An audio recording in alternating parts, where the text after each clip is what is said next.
Alysa Liu was trapped in the back of a vehicle, watching the minutes disappear on her phone while a vice presidential motorcade had turned Milan's cobblestone streets into a parking lot. And inside the Milano ice arena, just miles away, every single one of her Olympic rivals was already on the ice, running through the preparation rituals that elite figure skaters treat as sacred and inviolable. When she finally crashed through those arena doors with no time left before taking the ice, she had zero warm-up, zero time to test the edges, zero preparation in any conventional sense, and the situation was objectively the nightmare scenario that would have sent most elite athletes into a complete and total psychological collapse. She threw her skates on faster than anyone thought physically possible, bypassed the crucial 6-minute warm-up session entirely, walked straight into the Olympic pressure cooker, and then delivered a short program so brilliantly joyful and defiantly radiant that it left every person in that building completely speechless before the final note even landed. When she hit a small wobble on her double axel and the arena held its collective breath, waiting for the apologetic, devastated expression that Olympic skaters universally display when they make a visible error, Alysa gave the crowd a little smirk, told reporters afterward it was an oopsie, and in that single unrehearsed moment announced to the entire world exactly who she had become. That oopsie was not a cute deflection from a technical mistake. It was a manifesto. It was a declaration of independence from the suffocating machine that had consumed her childhood, her friendships, her body, and her psychological well-being from the time she was 5 years old, training in the Bay Area skating scene. To understand why that laugh in the back of a traffic-locked car and that smirk after an imperfect jump were so genuinely radical, you have to go back and understand what the American figure skating system built Alysa Liu to be, and what it cost her to be built that way before she had any say in the matter. Her father, Arthur Liu, reportedly invested over $1 million in her skating development before she even reached high school. She became the youngest competitor ever to land a triple axel in international competition at age 12. And at 13, she became the youngest U.S. national champion in history, destroying a record that had belonged to Tara Lipinski for over 2 decades. She was America's calculated answer to the Russian Quad Squad, the teenagers from the Iteri camp in Moscow who were landing quadruple jumps at the cost of broken spines and eating disorders. And Alysa was the weapon the Federation built to keep the United States relevant against a machine that was rewriting the laws of what a female body could physically do on ice. Behind the sequined competition dresses and the camera-ready smile, this prodigy was drowning in 5 a.m. wake-up calls, brutal ice sessions before sunrise, online skating forums that analyzed her diet and dissected her physical development as she went through puberty in public view, and the complete isolation of a girl with a naturally outgoing personality being kept in a protective bubble that stripped away every normal friendship and experience of adolescence.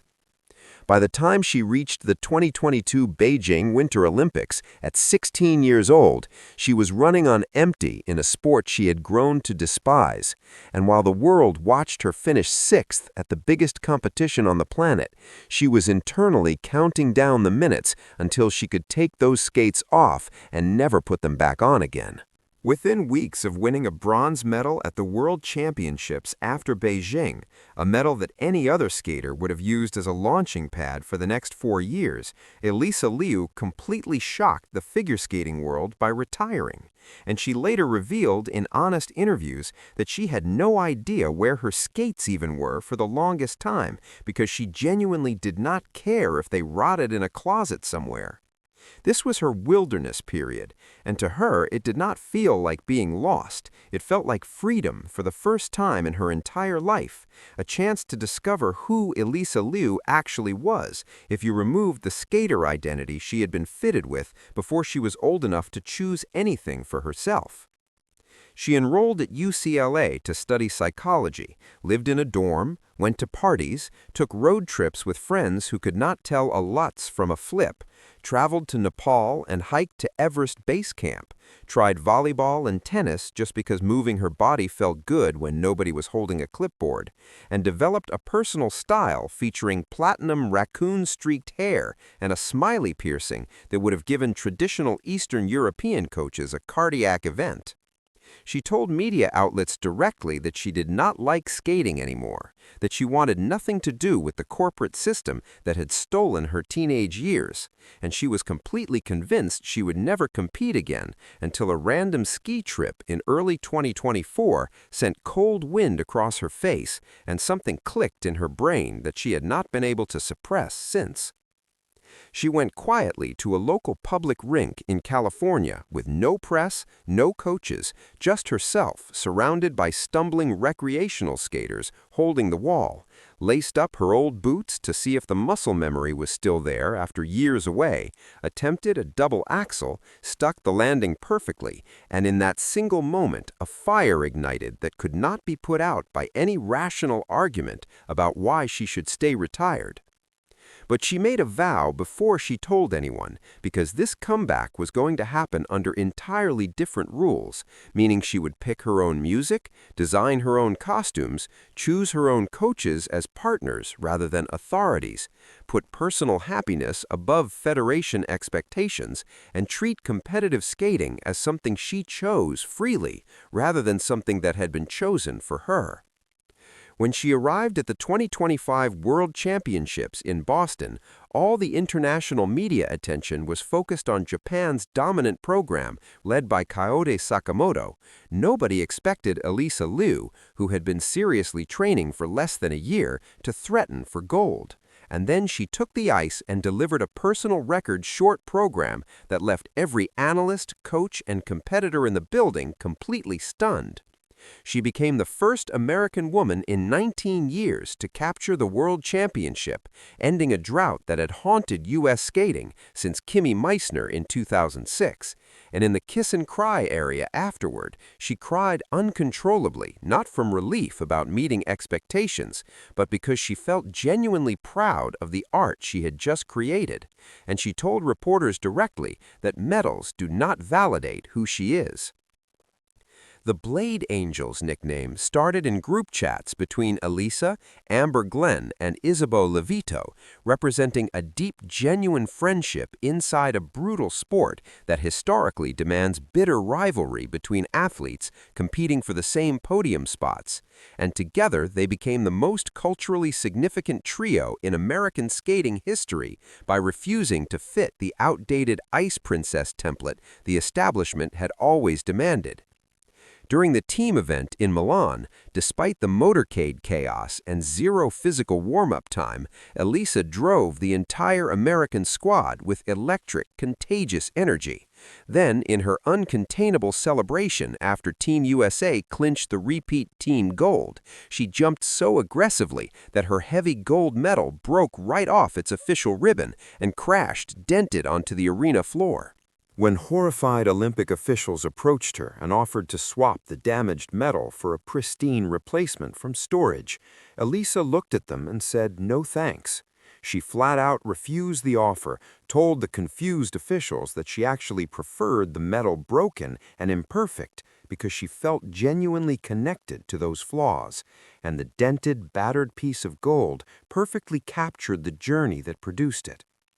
That moment went viral for the exact same reason every Alysa Liu moment goes viral in 2026, because in a world of media-trained, robotically polished Olympic stories that get force-fed to audiences every 4 years, she is the only athlete on the planet whose authentic, unfiltered reaction to every single thing that happens to her is more compelling than anything a publicist could ever script.